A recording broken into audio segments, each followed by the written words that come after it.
Kasi doon na si Carla sa akin eh. Everyone, welcome back again to my channel. So mga kalingap, isang mapagpalang araw na muli. Sa mga hindi pa po nakapag-subscribe dyan, please subscribe. And syempre, support po natin Kalingap Jomar, Kalingap Carl. Supportahan po natin sila mga kalingap. So for today's vlog, pag-usapan natin. Ang dami kasing mga chismis. Chismis ba ang tawag doon?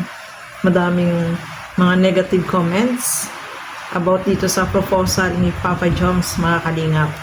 Ito ba ay may katotohanan? Ito ba ay serye lang?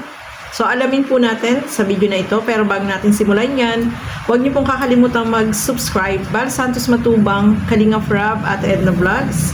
At syempre, supportahan po natin Kalingap Carl. At ang inyong lingkod, Gandang Emmy. Sa mga hindi pa po nakapag-subscribe, please subscribe and please hit the notification bell para lagi po kayong updated sa aking mga ina-upload na mga reaction video. So eto, ano nga ba ang katotohanan, mga kalingap? Tara, panoorin po natin ang video na ito.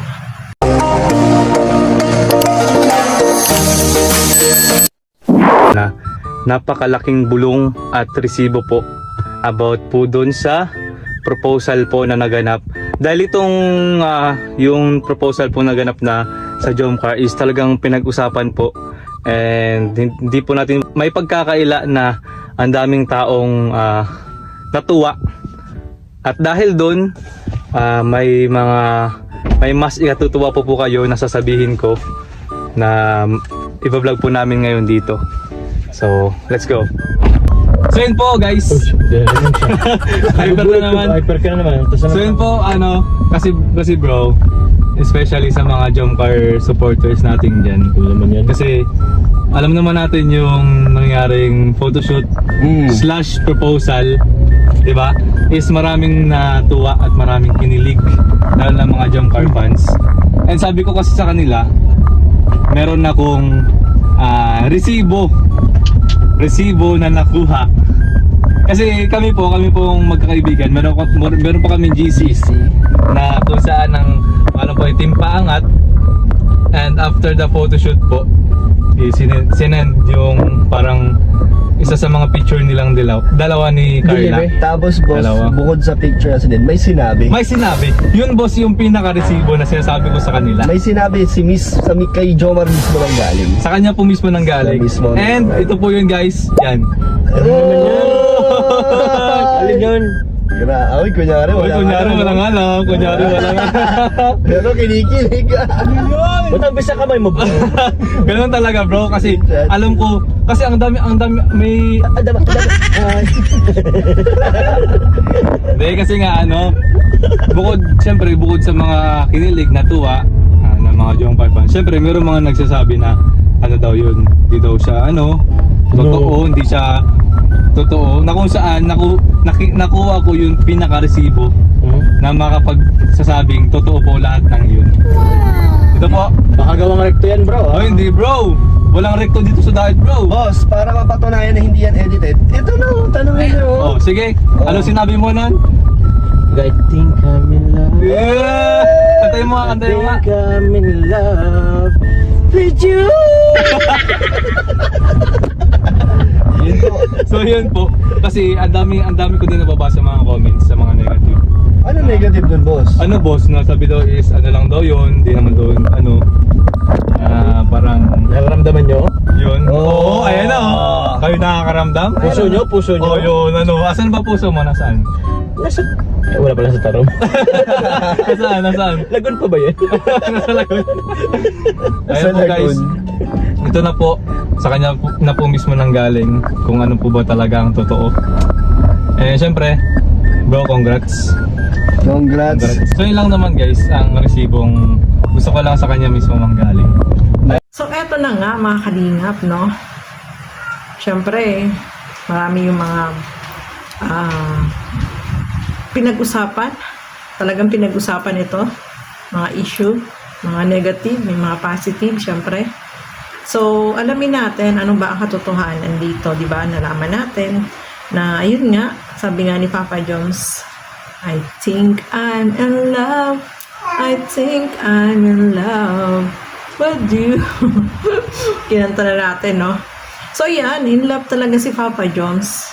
Magpo-propose ba yun? Mga kalingap. Ayaw nyo kasi maniwala na totoo yung proposal ni Papa Joms, no? Mga kalingap. Ayan. Galing na mismo kay Papa Joms. Narinig nyo naman. In love talaga siya kay Carla, no? Mga kalingap. Bakit kasi ang dami hindi naniniwala yung iba, no? Alam naman natin na puso nyo ba to? Alam nyo ba kung ano yung nararamdaman ni Papa Joms? Di ba nabanggit niya dyan? Kayo ba ang nasa kalagayan ni Papa Joms? Alam nyo ba kung ano yung nasa damdamin niya? Oh, in love si Papa Joms kay Carla, mga kalingap. Kaya wag na kayong mag-isip ng mga negative dyan. Alam naman natin, si Papa Joms, hindi naman niya gagawin yun kung hindi totoo, no, mga kalingap. So, yung mga nega dyan, ayan na, ulit-ulitin yung pakinggan nyo. Anong sinabi ni Papa Joms? In love siya kay Carla. At totoo yung kanyang proposal. At ayan, may resibo pa nga. Sabi nga ni Kalingap Carl, may resibo siyang hawak na nagpapatunay na talagang yung proposal na ginawa ni Papa Joms ay totoo at yung nararamdaman niya ay totoo. In love talaga siya dyan, no, mga kalingap. Kaya, bahala kayo dyan kung ayaw nyo maniwala. Basta, masaya tayo para dito kay Papa Joms at kay Carla. At syempre, isa pa dito, no? Syempre, hindi mag-propose yan si Papa Joms kung wala siyang nararamdaman, no, mga kalingap. Kaya, in love talaga siya kay Carla. So, ayan po, no, mga kasukay, mga kalingap. Happy po tayo dyan. At syempre, nasagot niya ni Papa Joms. Siya mismo yung sumagot na totoo yung proposal na ginawa niya dito kay Carla. At kahit sila, naniniwala sila na talagang totoo.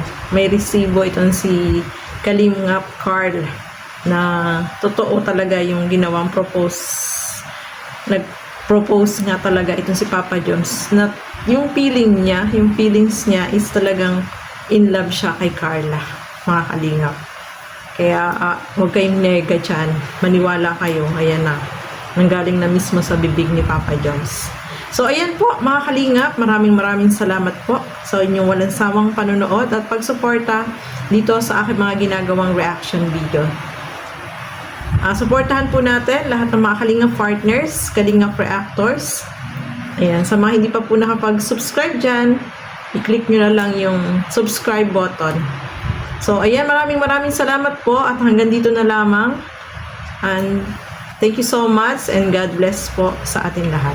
Bye-bye!